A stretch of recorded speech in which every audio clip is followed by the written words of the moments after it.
जी now कल हमने human circulatory system discuss किया था and I explain you about nodal tissues. आज मैं दोबारा से आपको रिपीट करवाऊंगी। क्लियर हो गया नोडल टिश्यूज़ के बारे में?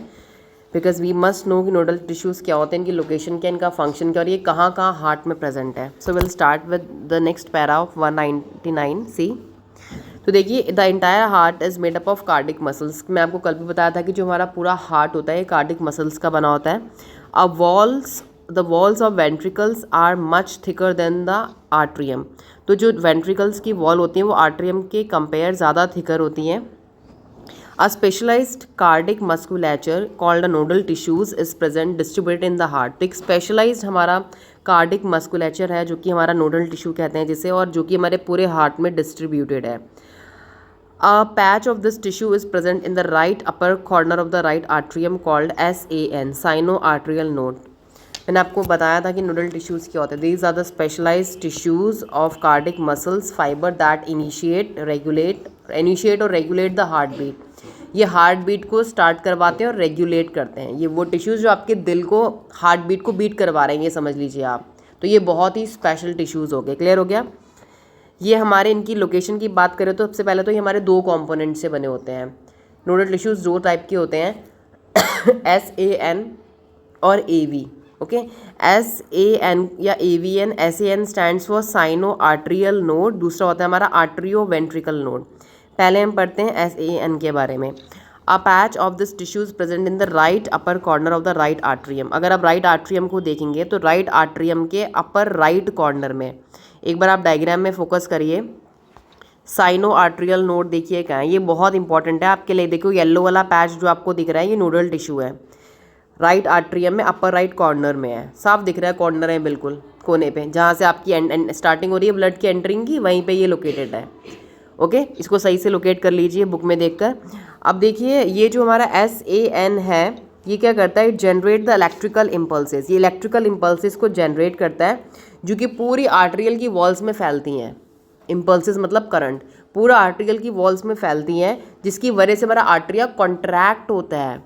जैसे ब्लड उसके अंदर आता है वो कॉन्ट्रैक्ट होता है ना, साइज में बड़ा होता है फिर रिलैक्स होता है। तो कॉन्ट्रैक्ट क्यों हो रहा है हार्ट क्यों ऐसे कर रहा है? ये क्या है, और की बॉडी का ऑर्गन तो नहीं कर रहा है ऐसे, क्योंकि इलेक्ट्रिकल इम्पल्सेस जो इलेक्ट्रिकल करंट वहाँ पे ओरिजिनेट हो रहा है, बन रहा है, वो आर्टरी को पूरा कॉन्ट्रैक्ट करा रहा है फिर रिलैक्स करवा रहा है इस तरीके से। क्लियर हो गया? तो आर्टरी को कॉन्ट्रैक्ट कौन कराता है? SAN node. क्लियर हो गया? तो ये नोडल टिश्यूज़ हो गए। अब देखिए, अब दूसरा वाला देखते हैं।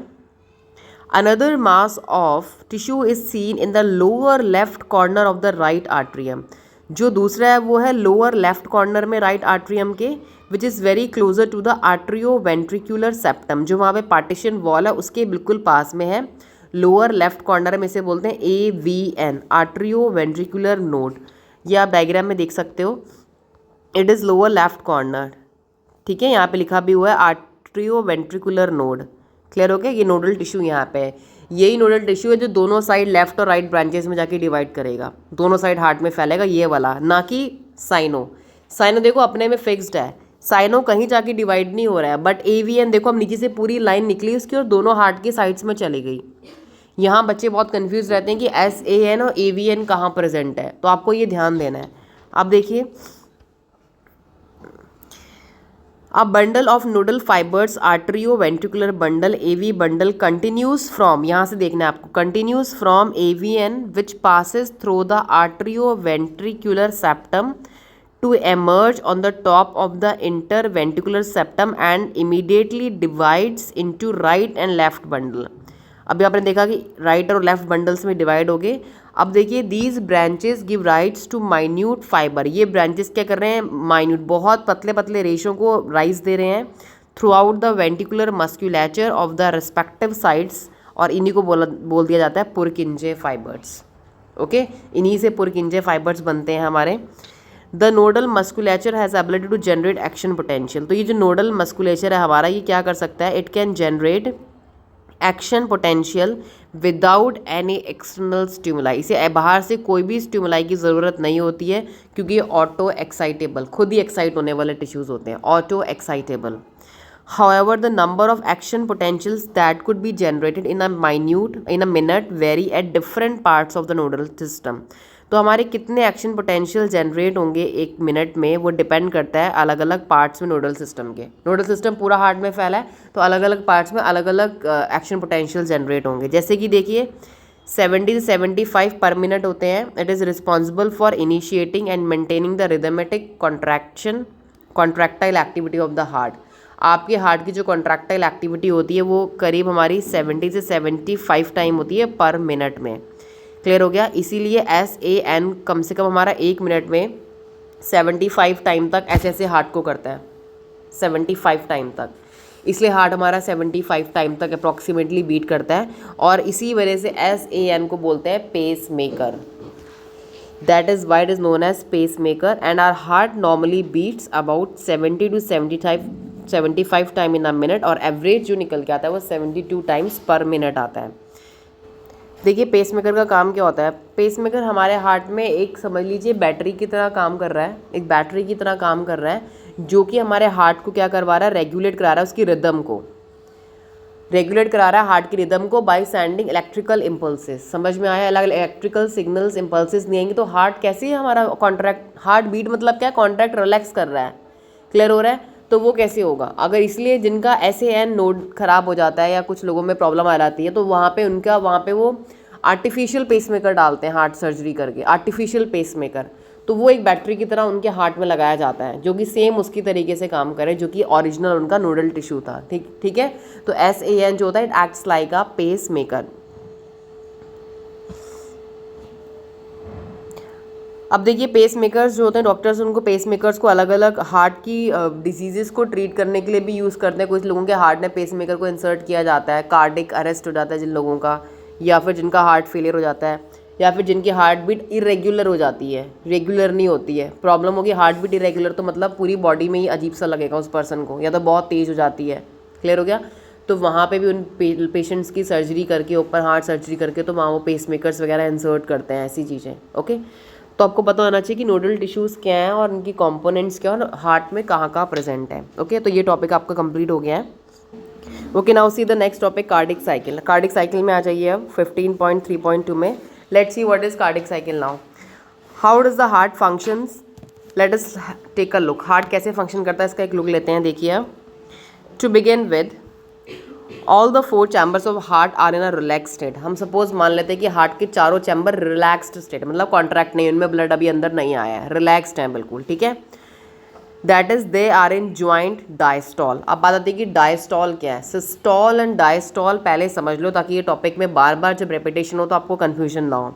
सिस्टॉल देखिए क्या है, the heart contracts forcing out of the blood into the circulatory system. जब हमारा हार्ट कॉन्ट्रैक्ट करता है तो ब्लड को फोर्स करता है आउट ऑफ द हार्ट।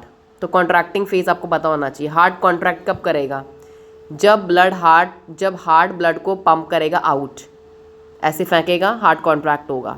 ठीक है। इसे बोलते हैं सिस्टॉल। इस टाइम पे क्या होता है कि ब्लड प्रेशर इंक्रीज होता है। ओके, ब्लड प्रेशर इंक्रीज होता है सिस्टॉल में। अब बात आती है डायस्टॉल में। देखिए क्या है, the heart relaxed allowing the chambers to fill with blood. Relax कब होगा, जब ब्लड अंदर आएगा, भर जाएगा हार्ट, तब होगा रिलैक्स। जब फेंकेगा बाहर ब्लड को, तब वो क्या होगा, कॉन्ट्रैक्ट। ओके, कॉन्ट्रैक्ट मतलब forcing blood out of the heart. ठीक है। रिलैक्स में क्या होगा, जब हार्ट पूरा फिल्ड हो जाएगा, ऐसे भर, कोई भी चीज़ भरती तो रिलैक्स हो जाती है ना वो एकदम से फिर, और उसी चीज़ को अगर बाहर फेंकना हो जोर से, उसे बोलेंगे कॉन्ट्रैक्शन। ऐसे फेंकेगा जब अपनी पोजीशन को वो चेंज करेगा थोड़ा। क्लियर हो गया। तो ये होता है हमारा डायस्टॉल। डायस्टॉल प्रेशर के टाइम पे क्या होता है, जब हार्ट रिलैक्स होता है तो प्रेशर जो होता है वो डिक्रीज होता है। Okay, the heart relaxes allowing the chambers to fill with blood and the blood pressure decreases. Okay, अब नॉर्मल हमारा जो सिस्टोलिक प्रेशर होता है वो होता है 120 और डायस्टोलिक होता है 80। ओके, 120/80। तो नॉर्मल ब्लड प्रेशर हमारा होता है लेस देन 120 होना चाहिए, 120 से ज़्यादा नहीं, ध्यान से सुनना, 120 से ज़्यादा नहीं। और जो हमारा सिस्टॉल डायस्टॉल होता है 80 से कम नहीं। क्लियर हो गया। The normal blood pressure is less than 120 and less than 80, मतलब इन दोनों से ऊपर नहीं जाना चाहिए। ओके, अब देखिए आपको सिस्टोल और डायस्टोल क्लियर हो गए हैं। Now see, as the tricuspid and bicuspid valves are open, जब हमारे हार्ट के, तो देखिए वॉल्व्स का काम था to prevent back flow of blood, clear हो गया। हमारे वॉल्व्स कितने टाइप के थे, देखो बाइकप्सिड वॉल्व और ट्राइकप्सिड वॉल्व पढ़ते हैं, तो उन्होंने क्या बताया, as the tricuspid and bicuspid valves are open, जैसे ये दोनों वॉल्व, दोनों विंडोज हार्ट की खुलेंगी, क्या होगा, blood from the pulmonary vein and vena कावा flows into the left and right ventricle. तो जो ब्लड हमारा पल्मोनरी वेन से, मतलब हार्ट के लेफ्ट साइड से जो पल्मोनरी वेन है वहाँ से एंटर होगा ब्लड, और वेना कावा से एंटर होगा into left and right ventricle में एंटर हो जाएगा। क्लियर। अब देखिए बाइकप्सिड वॉल्व के बारे में आप लिख सकते हैं, बाइकप्सिड वॉल्व को मिट्रियल वॉल्व भी कहते हैं, MITRAL, मिट्रियल वॉल्व भी कहते हैं। और ये वॉल्व की विंडो की लोकेशन देख लो हार्ट में क्या है, this is located between the left atrium and left ventricle. Left atrium, heart का डायग्राम देखो, लेफ्ट आर्ट्रियम और लेफ्ट वेंट्रिकल के बीच में है। अगर आप डायग्राम में देखिए एक बार, तो देखिए अपना लेफ्ट आर्ट्रियम और लेफ्ट वेंट्रिकल को देखो क्या है, ये लेफ्ट आर्ट्रियम है और ये लेफ्ट वेंट्रिकल है, CO फिगर, इन दोनों के बीच में, मतलब लेफ्ट साइड में जो चैम्बर होगा ना बीच वाला, डायग्राम में देखिए लेफ्ट साइड में जो चैम्बर होगा ना बीच वाला आपका, उन दोनों के बीच में जो वॉल्व लगा है उसका नाम है बाइकप्सिड वॉल्व। ठीक है, मतलब ये एक तरीके की वहाँ विंडो होगी इस तरीके से, जैसी ब्लड आएगा क्लोज, इसी तरीके से होता है सेम। अब देखिए ट्राइकप्सिड वॉल्व को देखिए, ये कहाँ पे है, ये between right atrium and right ventricle, right atrium और राइट वेंट्रिकल के बीच में होता है ट्राइकप्सिड वॉल्व। डायग्राम में वहाँ पे इसको लेबल कर लो please, it's very important, I am telling you, label करके आसान हो जाएगा पढ़ने के लिए एग्जाम्स के टाइम पे। ठीक है, बाइकप्सिड वॉल्व होगा हमारा left atrium and left ventricle के बीच में, मतलब यहाँ पे।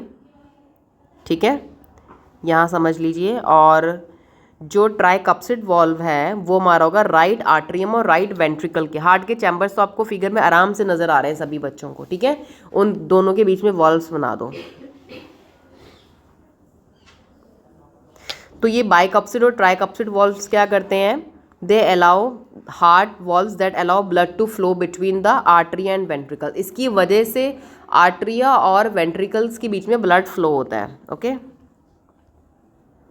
नाउ सी, मैंने आपको ये पूरा एक्सप्लेन कर दिया।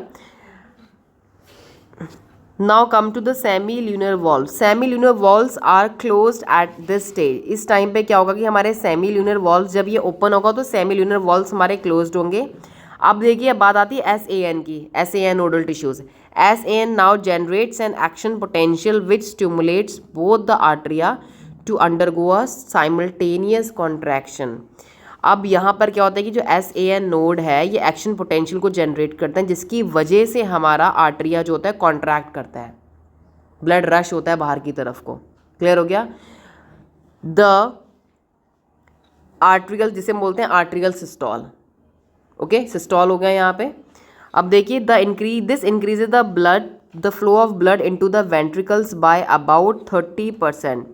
इसकी वजह से क्या होगा, ब्लड का फ्लो 30% हमारा इंक्रीज हो जाएगा। The action potential is conducted to ventricular side by AVN। अब वेंट्रिकुलर साइड पे एक्शन पोटेंशियल करना है, वहाँ पे क्या होगा, AVN and AV bundles from where the bundle of His transmits it through the entire ventricular musculature. अब यहाँ से हमारा वेंट्रिकुलर साइड पे AVN की वजह से वहाँ पे भी एक्शन पोटेंशियल जनरेट होगा, और वहाँ पे हमारे बंडल ऑफ हिस प्रेजेंट होंगे जो कि क्या करेंगे, एंटायर ट्रांसमिट कर देंगे पूरे के पूरे वेंट्रिकुलर मस्कुलेचर में, पूरे वेंट्रिकल्स की साइड्स पे। This causes the ventricular muscles to contract, फिर वो मसल्स कॉन्ट्रैक्ट होंगी और आर्टरिया हमारा undergoes relaxation, that is diastole, coinciding with the ventricular systole. Ventricular systole increases the ventricular pressure causing the closure of tricuspid. जैसे ही ventricular systole start होगा हमारा वो increase करेगा प्रेशर को, जिसकी वजह से tricuspid and bicuspid valves due to attempted black flow of blood into the arteria. As the ventricular pressure increases further, जैसे ही वेंट्रिकुलर प्रेशर इंक्रीज होगा semi lunar valves guarding the pulmonary artery, semilunar valves देखो कहाँ present होते हैं, pulmonary artery में, मतलब कि ये वो आर्टरी है जो हार्ट को लंग से कनेक्ट कर रही है। सेमिन्यूलर वॉल्स वहाँ पे हैं जो पल्मोनरी आर्टरी के पास है। And the aorta are forced open, वो वहाँ पे खुल जाएंगे क्योंकि हार्ट, जब ब्लड हार्ट से लंग्स पे जाएगा तो उनको खुलना पड़ेगा वहाँ की विंडो को, तभी हार्ट ब्लड ऊपर को जाएगा। ये ओपन होंगे, allowing the blood to in the ventricles to flow through these vessels into the circulatory pathway, ताकि हमारा ब्लड यहाँ से ऊपर की तरफ जाए। The ventricles now relax and the ventricular pressure falls down.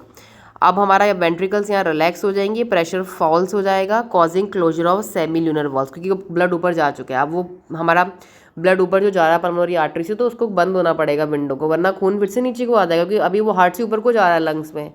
अगर वो पाइप को हम ब्लॉक नहीं करेंगे वॉल से, तो फिर पीछे को आर्टरी में दोबारा ब्लड आ जाएगा सारा वेंट्रिकल्स में, ठीक है।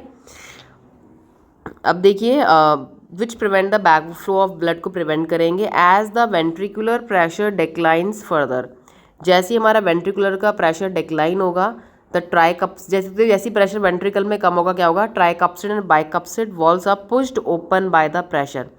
जैसे ही वहाँ कम होगा तो यहाँ पे दोनों वॉल्स खुल जाएंगे हमारे, कैसे, in the artery exerted by the blood which was being emptied into them by veins. The flow once the blood now once again move freely in the to the ventricle. अब फिर से blood ventricles में जाएगा। The ventricles and atria are now again in a relaxed state. अब फिर से relax state में आ जाएंगे। सून द SAN, जैसे ही हमारा साइनो आर्ट्रियल नोड जनरेट करेगा new action potential, and the events describe above are repeated in that sequence and the process continue. ऐसे ही बार बार होता रहेगा। This sequential event in the heart is cyclically repeated is called cardiac cycle. ये event बार बार हमारा रिपीट होता रहेगा, इसी को बोलेंगे cardiac cycle. And it consist of systole and diastole, और ये दोनों से मिलकर बना होता है सिस्टॉल। आपको पता है एक प्रेशर हमारा ज़्यादा होता है, एक प्रेशर हमारा कम होता है। As mentioned earlier the heart beats 72 times per minute, that is many cardiac cycles are performed per minute. हमारे एक मिनट में बहुत सारी कार्डिक साइकिल्स होती हैं। From this it could be deduce that the duration of cardiac cycle is around 0.8 second. देख रहे हो कितने फास्ट टाइमिंग में, 0.8 सेकेंड में एक कार्डिक साइकिल हो जाती है पूरी हमारी। फटाफट कॉन्ट्रैक्ट, रिलैक्स, फिल्ड होना, वॉल्स का खुलना, फिर से बंद होना, ऊपर जाना ब्लड का 0.8 सेकेंड में। During a cardiac cycle each ventricle pump, her ventricle cardiac cycle में क्या करती है, approximately 70 millilitre of blood which is called the stroke volume. करीब 70 मिलीलीटर ऑफ ब्लड हमारा फ्लो होता है। देखिए, the stroke volume multiplied by heart rate gives the cardiac input. जब हम स्ट्रोक वॉल्यूम को, कितनी वॉल्यूम है हमारी, इसको मल्टीप्लाई करेंगे नंबर ऑफ हार्ट बीट से, तो हमें अपनी कार्डिक इनपुट आउटपुट निकल जाएगा। Therefore the cardiac output can be defined as the volume of blood pumped out by each ventricle per minute. Average होता है 5000 millilitre, that is 5 litre in a healthy individual.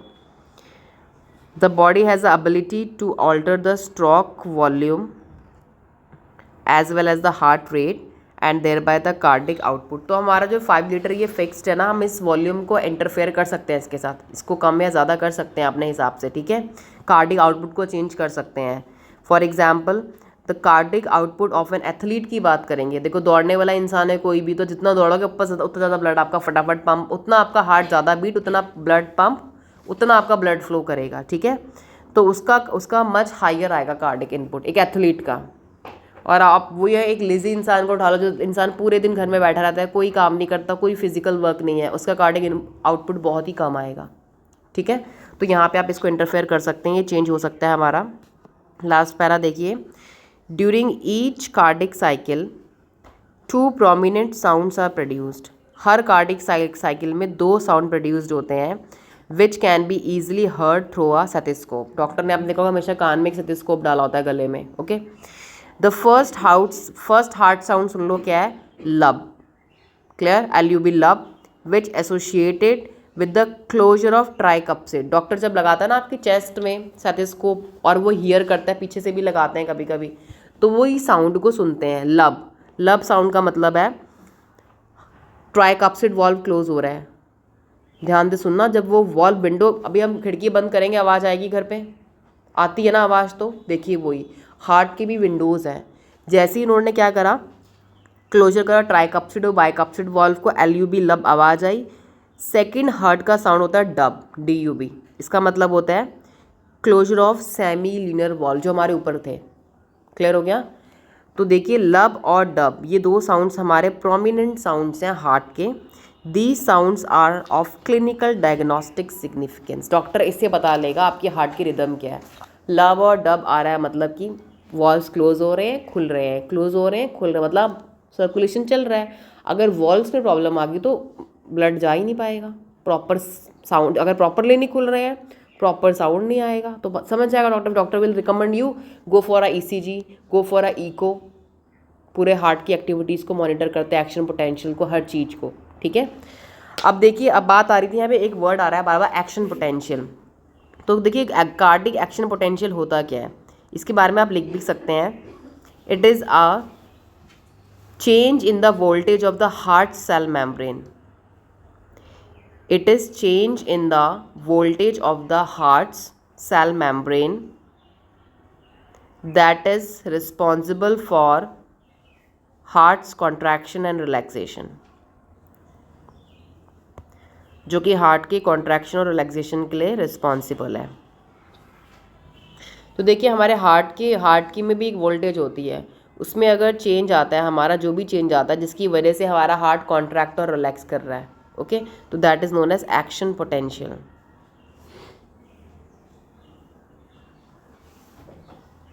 तो देखिए ये potential होता क्यों है, क्योंकि ये हमारे वहाँ पे जो चार्ज कैटाइंस होते हैं मेम्ब्रेन्स में हार्ट की, वहाँ पे ये फ्लो करते हैं। क्लियर हो गया? उनकी वजह से हमारा एक्शन पोटेंशियल होता है। अब देखिए हम सबसे इंपॉर्टेंट टॉपिक में आने वाले हैं, और इंटरेस्टिंग टॉपिक आपके लिए बहुत है, ये पहली बार आप पढ़ेंगे ECG के बारे में। ECG लोगों ने, बहुत लोग करवाते हैं, मे बी आपका भी कभी हुआ हो ECG, कोई पर्सन जब बीमार होता है तो उसका ECG भी किया जाता है। ओके, तो देखिए ECG क्या होता है। अब देखिए ECG स्टैंड्स फॉर इलेक्ट्रोकार्डियोग्राफ। ठीक है, इलेक्ट्रो मतलब इलेक्ट्रिकल इम्पल्सेस आ गई, आधा वर्ड वहाँ से आ गया, बार बार इलेक्ट्रिकल इम्पल्सेस पढ़े तो इलेक्ट्रो यहाँ से आगे, कार्डियो हार्ट का ग्राफ, हार्ट की इलेक्ट्रिकल इम्पल्सेस का एक ग्राफ है। वो ग्राफ आपने देखा होगा, ऐसे कभी आप मूवीज़ में देखते हैं वहाँ पे आवाज़ आती है जब कोई पर्सन मर जाता है या मरने वाला हो, पी करके, राइट, तो वो ऐसे लाइन सीधी सीधी दिखाते हैं। तो ये इम्पल्सेस एक्चुअल में होती क्या, ये ग्राफ हार्ट का कैसे बनता है, क्या शो करता है कि कौन सा अच्छा है या कौन सा हेल्दी पर्सन का है या कौन सा किसी कार्डिक अरेस्ट वाले पर्सन का है। तो देखिए, you are probably familiar with this scene from the typical hospital television show. आपने देखा है, a patient is hooked up to a monitoring machine that shows voltage traces on the screen. एक patient को machines के साथ ऐसे पूरा रख देते हैं, मशीन्स लगा देते हैं उसकी बॉडी में, और वहाँ पे वोल्टेज आती है, traces on the screen and makes the sound pip pip pip, फिर पी करके साउंड आता है। क्लियर हो गया? इसमें क्या होता है, as a patient goes into cardiac arrest, जैसे पेशेंट अगर चला जाता है कार्डिक अरेस्ट, मतलब होता है हार्ट अटैक कि उसका हार्ट फेलियर। क्लियर हो गया? तो वहाँ पे फिर पी करके लाइक आवाज़ आने लगती है। ओके, अब देखिए, this type of machine electrocardiograph is used to obtain an electrocardiogram ECG. ECG is a graphical representation of electrical activity of the heart during a cardiac cycle. तो ECG क्या बताता है, ECG हमारे हार्ट की electrical activity का पूरा एक representation होता है। To obtain a standard ECG, अगर हम स्टैंडर्ड ECG ऑब्टेन करना चाहते हैं, टर्न योर पेज, फिगर 15.3 में यहाँ पे इसको रिप्रेजेंट कर रखा है। अब patient is connected to the machine with 3 electrical leads, 3 electrical leads होती हैं, देखो, 1 टू ईच रिस्ट, एक हर रिस्ट में और एक लेफ्ट वाले एंकल में। ठीक है, दोनों रिस्ट में, दोनों कलाइयों में एक एक, और एक लेफ्ट वाले एंकल, लेफ्ट साइड हार्ट होता है ना, एक लेफ्ट वाले एंकल पे। ठीक है, that continuously monitor the heart activity, ये कंटिन्यूसली हार्ट की एक्टिविटी को मॉनिटर करेगा। For a detailed evaluation of heart's function multiple leads are attach to the chest. अगर हमें पूरे हार्ट के फंक्शन को देखना तो फिर उसमें आपके चेस्ट रीजन पे भी लगा देते हैं। ठीक है, चेस्ट में भी आपकी लीड्स लगा देते हैं। Here will talk about only standard, हम यहाँ पे स्टैंडर्ड ECG की बात करेंगे, डिटेल्ड ECG की बात नहीं कर रहे हैं। ठीक है, तो देखिए each peak in the ECG is identified with the letter from P to T. तो ईसीजी में हर पीक को डिटरमाइन करते हैं letter P to T. Diagram में देखिए एक बार आप P Q R S T, तो पी से टी तक वहाँ लेटर्स दिए होते हैं corresponding to a specific electrical activity of heart. अब समझते हैं इसे होता है क्या है। देखिए इसमें द पी वेव, जो पी वाली वेव आपको दिख रही है, रिप्रेजेंट्स द इलेक्ट्रिकल एक्साइटेशन और डीपोलराइजेशन ऑफ द आर्टरिया। ये आर्टरिया की क्या बता रही है, एक्साइटेशन बता रही है वहाँ पे, जिसकी वजह से आर्टरिया कॉन्ट्रैक्ट कर रहे हैं दोनों। क्लियर हो गया। पी आर्टरिया कॉन्ट्रैक्शन बता रही है। अब देखो क्यू आर एस पीक कब बनती है। क्यू आर एस पीक को ध्यान से देखो। क्यू आर एस क्या बताता है, represent the depolarization of the ventricles, मतलब कि वेंट्रिकल्स हमारी कैसे एक्साइटेड हो रही हैं, which initiate the ventricular contraction, जिसकी वजह से वेंट्रिकुलर का कॉन्ट्रैक्शन पता चलेगा। जैसे this contraction start shortly and after Q and marks the beginning of the systole, फिर वहाँ से सिस्टॉल हमारा स्टार्ट हो जाता है। अब देखिए टी वेव क्या रिप्रेजेंट करती है। T wave represent the return of ventriculars from excited to normal state. तो टी वाला बताएगा कि वेंट्रिकल्स हमारी एक्साइटेड से नॉर्मल स्टेट मतलब रीपोलराइजेशन पे आ रही है। पहले कॉन्ट्रैक्शन बता रहा था, अब रिलैक्सेशन बता रहा है। ठीक है। The end of T wave, जो टी वेव का एंड है ये मार्क करेगा सिस्टॉल का एंडिंग। ओके। अब देख लो वहाँ सिस्टॉल और डायस्टॉल क्या है, अभी लिखवाया मैंने आपको तुरंत। ओके। डायसिस्टॉल और सिस्टॉल क्या है, और कहाँ पे सिस्टॉल आ रहा है, कहाँ पे रिलैक्स हो रहा है, कहाँ कॉन्ट्रैक्ट हो रहा है, ये आप वहाँ पे मार्क कर सकते हैं। अब देखिए obviously bye counting the number of Q R S complexes, कितने आपके क्यू आर एस बन रहे हैं। ईसीजी की जो पूरी स्लिप निकल के आती है ना, ऐसे वी वी वी बने होते हैं, कितने क्यू आर एस बन के आ रहे हैं। देखो उससे क्या पता चलेगा आपको, number of Q R S complexes that occur in a given time period one can determine the heart beat rate of an individual, का हार्ट बीट रेट उससे पता चल सकता है। Since ECG obtained from different individuals have roughly the same shape for a given lead configuration. Any deviation from this shape, अगर इस shape से, जो शेप दे रखी है ना बुक में, अगर इस शेप से कोई डेविएशन, मतलब ये शेप अगर चेंज हो रही, सपोज हमारा ऐसे ऐसे बनने लगा बार बार उल्टा फुल्टा, आगे वाला बढ़ गया क्यों, पीछे वाला कम हो गया, तो उससे क्या पता चल सकता है, अ पॉसिबल एबनॉर्मलिटी और डिजीज़ पर्सन को। Hence it is of great clinical significance. तो ईसीजी सबसे पहले पता चलता है कि हार्ट की एक्टिविटी क्या हो रही है, हार्ट में क्या डिस्टर्बेंस हो रहा है। अगर ईसीजी सही नहीं आता है पेशेंट का, तो एक और एडवांस होता है आपका हार्ट का अल्ट्रासाउंड, इसे बोलते हैं इको, इलेक्ट्रोकार्डियोग्राम, वो किया जाता है इको। क्लियर हो गया। इको ईसीजी तो बहुत ही चीप होता है, इतना महंगा नहीं होता, but echo is quite expensive, more than 1000, फिर वो किया जाता है। क्लियर हो गया। तो इको से पूरा क्लियर, डॉक्टर इको में क्या करते हैं, जैसे अल्ट्रासाउंड करते हैं ना पेट में ऐसे हिला के, पूरा सेम चेस्ट कैविटी में ऐसे पूरा हिला के उसे पूरे हार्ट की एक्टिविटी को मॉनिटर करते हैं properly. Okay. See now the next topic is double circulation. देखते हैं डबल सर्कुलेशन क्या होता है हमारा।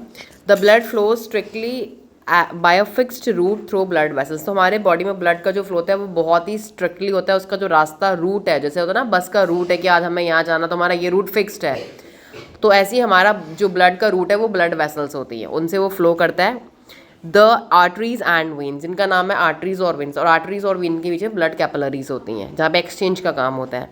Basically each artery and when consist of 3 layer. तो देखिए आर्टरीज और वेन्स की 3 लेयर होती हैं, ये बिल्कुल न्यू है आपके लिए, क्लास 10th में आपने नहीं पढ़ा। तो देखिए and inner lining of squamous endothelium, अंदर वाली जो लाइनिंग होती है उसको बोलते हैं वो स्क्वैमस, स्क्वायर शेप के सेल की बनी होती है, और एंडोथीलियल सेल्स होते हैं, उसको बोलते हैं tunica intima. Tunica intima is the inner most layer of tissues in the walls of blood vessels. Simple में ब्लड वेसल्स की वॉल्स की इनर मोस्ट लेयर। क्लियर हो गया। ये ब्लड फ्लो को रेगुलेट करती है लेयर, ये लिख लीजिए आप जहाँ मैं आपको इंपॉर्टेंट चीज़ें बता रही हूँ। ठीक है। इसे बोलेंगे ट्यूनिका इंटीमा। और मिडिल लेयर ऑफ स्मूथ, बीच में होती है उसमें smooth layer, middle layer smooth muscles की होती है और इलास्टिक फाइबर्स की होती है, उसे बोलते हैं tunica media. And the external layer of fibrous connective tissues with collagen fibre भी होते हैं वहाँ पे, उसे बोलते हैं ट्यूनिका एक्सटर्ना। तो मतलब ब्लड वेसल्स जो 10th में पढ़ी थी उसके अंदर अब हम घुस गए हैं, उसकी लेयर्स भी पढ़ ली है आज हमने। Tunica externa, interna and tunica media. Clear हो गया किन किन सेल्स की बनी, तो आपको ये पता होना चाहिए। अब देखिए, as mentioned earlier the blood pumped by the right ventricle enters the pulmonary artery. अभी हमने पढ़ा कि जो हमारा ब्लड पंप होता है वो हमारा ब्लड पंप जो राइट वेंट्रिकल से ब्लड पंप होता है वो एंटर करता है पल्मोनरी आर्टरी में। पल्मोनरी आर्टरी अगर आप याद करें तो हार्ट से जो ऊपर को ब्लड जा रहा है लंग से, पल्मोनरी आर्टरी से जा रहा है। क्लियर हो गया। तो अपने दिमाग में आप पूरा डबल सर्कुलेशन लेकर आइए कि जो हमारा ब्लड पंप हो रहा है राइट वेंट्रिकल से, राइट आर्ट्रियम होता है ऊपर, फिर नीचे राइट वेंट्रिकल से ब्लड ऊपर जाता है, वहाँ से जब ऊपर को जाता है तो क्या होता है, the left ventricle pumps blood into the aorta. उस टाइम पे लेफ्ट वेंट्रिकल ब्लड अपने ऑटा से पंप करता है। लेफ्ट साइड में मैं आ गई हूँ, ठीक है। The deoxygenated blood pumped into the pulmonary arteries passed on to the lungs. फिर जो डीऑक्सीनेटेड ब्लड पंप करा आपके लंग्स ने अभी ऊपर लंग्स की तरफ, वो वहाँ पे क्या होता है, लंग्स में जाता है जहाँ पे वो ऑक्सीजनेटेड होता है and is carried by the pulmonary veins into the left atrium. फिर पल्मोनरी वेन से वो आता है लेफ्ट आर्ट्रियम में, ठीक है। जो ब्लड आपका हार्ट से गया है लंग्स में by pulmonary artery, it is deoxygenated blood, मतलब ब्लू कलर का ब्लड गया, अब उसको मिल गई ऑक्सीजन, वो हो गया रेड कलर का। तो हार्ट के लेफ्ट साइड से एंटर करेगा वो पल्मोनरी वेन से आएगा लेफ्ट आर्ट्रियम में, पहले लेफ्ट आर्ट्रियम में आएगा। The pathway constitutes pulmonary circulation, ये पाथवे को बोलते हैं pulmonary circulation. The oxygenated blood entering the aorta is carried by network of arteries. जो ऑक्सीजनेटेड ब्लड ऑटा कैरी कर रहा है पूरी बॉडी में, वो नेटवर्क ऑफ आर्टरीज से बना है, आर्ट्रियोल से और कैपिलरीज से, to the tissue where the deoxygenated blood is collected by the system of venules. वहाँ पे सर्कुलेट कर रहा है जहाँ पे डीऑक्सीनेटेड ब्लड कलेक्टेड है वेन्यूल से। अब देखिए, वेन और vena cava and emptied into the right atrium, this is called systemic circulation. देखिए नाउ, जो हमारा ऑक्सीजनेटेड ब्लड हमारा जब ऑर्टा से कैरी हो रहा है तो वहाँ पे जो ऑर्टा होता है, देखो हम बोलते हैं aorta is the largest artery and vena cava is the largest vein. क्यों? क्योंकि ये नेटवर्क ऑफ आर्टरीज और वेन से कनेक्टेड होते हैं, network of arteries and vein से। This is systemic circulation. The systemic circulation provides nutrients, O2 and other essential substances to the tissues and take CO2 and the harmful substances away for elimination।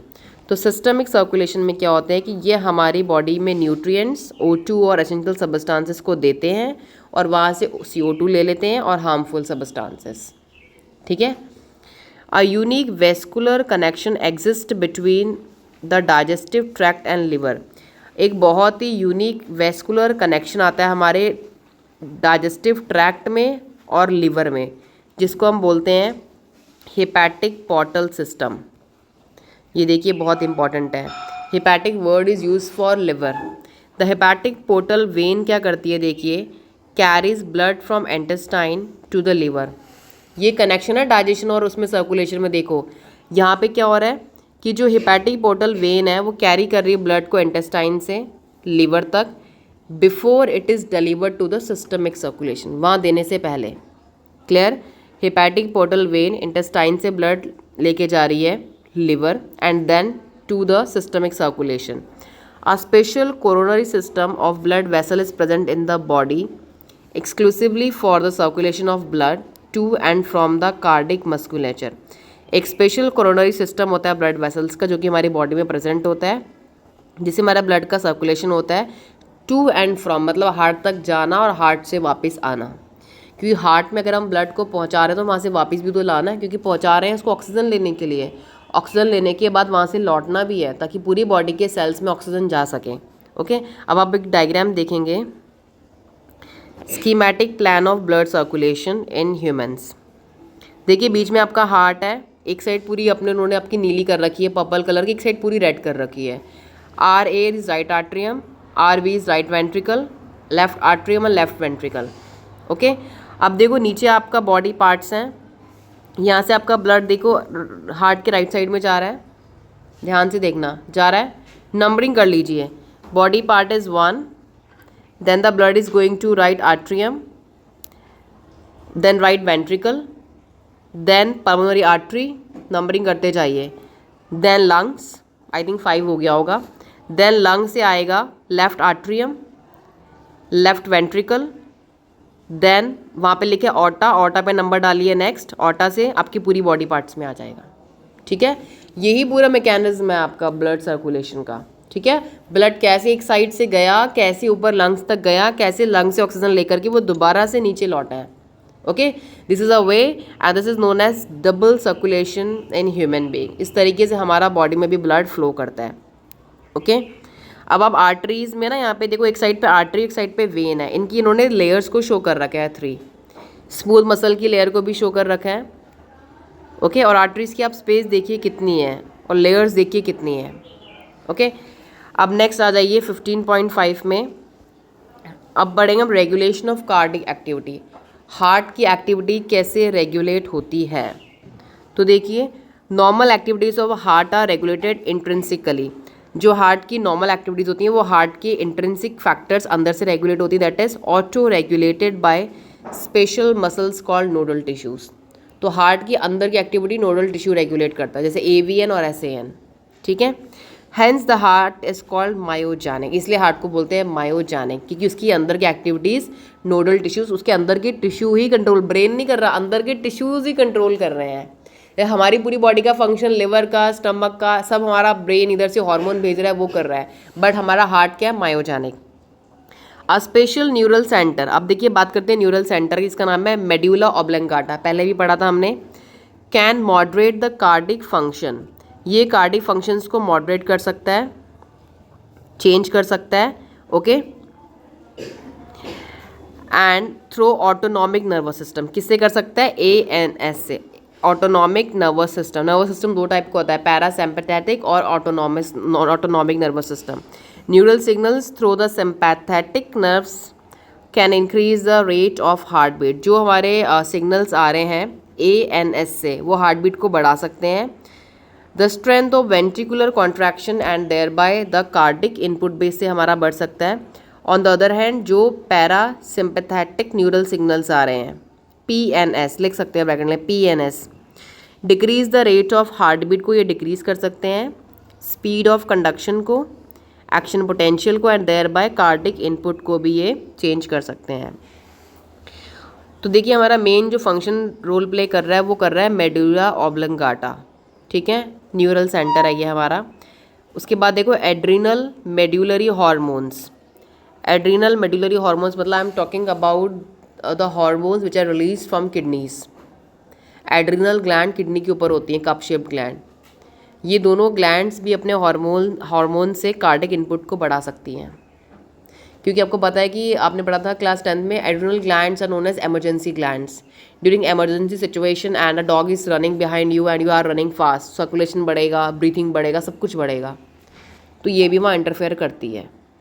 तो ये normally आप interfere देख सकते हैं, आप कभी भी डरते हैं बहुत ज़्यादा ना, तो आपकी हार्ट बीट बढ़ जाती है, कार्डिक आउटपुट आपका फिर अलग आएगा निकल के, एज अ नॉर्मल कंडीशन में कंपेयर करेंगे। तो वो यहाँ पे एड्रिनल ग्लैंड का आ गया। ठीक है, अब लास्ट टॉपिक में आ जाइए, डिसऑर्डर्स ऑफ सर्कुलेटरी सिस्टम। पहला हम पढ़ेंगे हाई ब्लड प्रेशर, इसे बोलते हैं hypertension. Lot of peoples around you have seen कि हाइपरटेंशन हो गया उन्हें, इनका ब्लड प्रेशर बहुत हाई हो गया। तो लेट्स सी ये होता क्या है। Hypertension is a term for blood pressure that is higher than normal. Normal 120/80 होता है हमारा।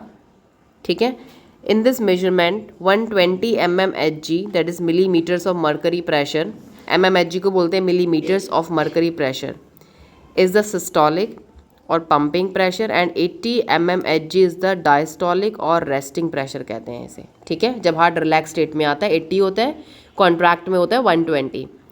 If repeated check of blood pressure of an individual is, अगर बार बार किसी का प्रेशर 140/90 140/90 आ रहा है, या 140 से ऊपर या उससे ऊपर जा रहा है और हायर, उसे बोलेंगे हाइपरटेंशन। तो समझ लो हाइपरटेंशन के, यानी कि एक बार आपने चेक करा आपका हाई आ गया तो आपने बोल दिया मुझे ब्लड प्रेशर हाई हो गया। नो, रिपीटेटेड चेक्स, दिन में आप 3-4 बार चेक कर रहे हैं, नेक्स्ट डे कर रहे हैं, फिर इतना ही आ रहा है, बढ़ता हुआ आ रहा है, तो इसका मतलब कि वो पर्सन को हाइपरटेंशन है, उसकी ब्लड वेसल्स में ब्लड की स्पीड बहुत ज़्यादा है। ठीक है, अब देखिए हाई ब्लड प्रेशर से क्या होगा, high blood pressure leads to heart diseases and also affects vital organs like brain and kidney, ठीक है, उनको भी अफेक्ट करेगा हाई ब्लड प्रेशर। अब नेक्स्ट में आ जाइए CAD क्या होता है।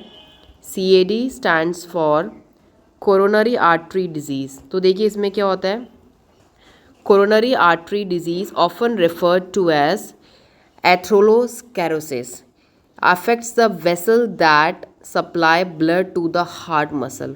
इसमें हमारी वो ब्लड वेसल अफेक्ट हो जाती है जो कि हार्ट को ब्लड सप्लाई कर रही होती है। हार्ट की मसल्स होती है ना, हार्ट में भी तो मसल्स है, हार्ट की मसल्स को जो ब्लड सप्लाई करता है ना उसका नाम होता है कोरोनरी आर्टरी, ठीक है। इट इज़ कॉज्ड बाय, कैसे होता है देखो, डेपोजिट्स ऑफ कैल्शियम, जब बहुत ज़्यादा कैल्शियम, फैट और कोलेस्ट्रॉल, इसे बोलते हैं ना तली हुई चीज़ें मत खाइए, क्यों, जब ये चीज़ें आपके खून की नलियों में जम जाती हैं, डिपॉजिट हो जाती हैं। एंड फाइब्रस टिश्यूज़, जिससे आपका जो ल्यूमेन है, अंदर की स्पेस है ना आपकी वेन आर्टरीज की पास होने वाला जो आपका पूरा पाइप होता है अंदर वाला, वो क्या होता है नैरो, बहुत ही पतला, तो खून अंदर से पास ही नहीं हो पाएगा प्रॉपरली। ओके, इसे बोलते हैं कोरोनरी आर्टरी डिजीज़। नेक्स्ट देखिए angina. Angina is also called as angina pectoris. Okay, इसे एंजीना पेक्टोरिस भी कहते हैं। A symptom of acute chest pain, इसमें बहुत चेस्ट में पेन होता है लोगों के, कुछ लोगों की छाती में दर्द रहता है, आपने सुना होगा कि हमें चेस्ट, अभी बच्चे भी स्कूल में कभी बोलते हैं। Appears where no oxygen is reaching the heart muscle, ये क्यों होता है कि आपके हार्ट की जो मसल्स हैं ना वहाँ पे भी ऑक्सीजन नहीं पहुँच रही है। Angina can occur in man and women of any age, angina किसी भी एज में हो सकता है, but it is more common among middle aged and elderly, थोड़े बड़े लोगों में ज़्यादा होता है ये। अब ये क्यों होता है, it occurs due to condition that affects the blood flow, अगर ब्लड का फ्लो ही नहीं सही से होगा तो ऑब्वियस ऑक्सीजन भी नहीं पहुँचेगी, ठीक है। लास्ट जो बहुत कॉमन आपने सुना है वो होता है हार्ट फेलियर, सबसे कॉमनली जो आप सुनते हैं, बाकी तो आपने बहुत रेयर सुना होगा हाइपरटेंशन के अलावा। तो heart failure means that the state of heart where when it is not pumping blood effectively, जब वो ब्लड को पंप नहीं कर पा रहा, जिससे बॉडी की नीड्स पूरी नहीं हो पा रही हैं। It is sometime called congestive heart failure because congestion of the lung is one of the main symptoms. सबसे पहले लंग्स का फेलियर, ठीक है, लंग फेल तो मतलब हार्ट फेल। देखो लंग और हार्ट आपको पता है पूरा डबल सर्कुलेशन दोनों मिलकर करा रहे हैं। लंग में खराबी तो फिर हार्ट क्या कर लेगा, वो तो ऊपर ही ब्लड भेज रहा है ऑक्सीजन लेने के लिए, ठीक है। Heart failure is not the same as cardiac arrest, heart failure cardiac arrest मतलब हार्ट अटैक की तरह सेम नहीं है। कार्डिक अरेस्ट मतलब व्हेन हार्ट स्टॉप बीटिंग, सुन लीजिए, कार्डिक अरेस्ट हो गया कभी सुनते हैं हम, जब when heart stop beating. Heart attack when the heart muscle is suddenly damaged by an inadequate blood supply. तो cardiac arrest is different, cardiac heart attack is different, but ये दोनों एक दूसरे से रिलेटेड हो सकते हैं, इसकी वजह से भी वो हो सकता है, ठीक है। हार्ट अटैक में क्या होता है कि आपकी कोई भी मसल हार्ट की डैमेज्ड हो गई है, ब्लड सप्लाई नहीं हो पा रहा है, तो उसे बोलते हैं हार्ट अटैक, ठीक है। तो ये आपका हो गया heart failure. So your chapter is completed. I think last topic और है ये, देखिए एक बार नीचे। Okay, this is completed now, heart failure was last. तो टोटल हमारे डिसऑर्डर्स हो गए 1 2 3 4 डिसऑर्डर्स हो गए हमारे ऑफ सर्कुलेटरी सिस्टम।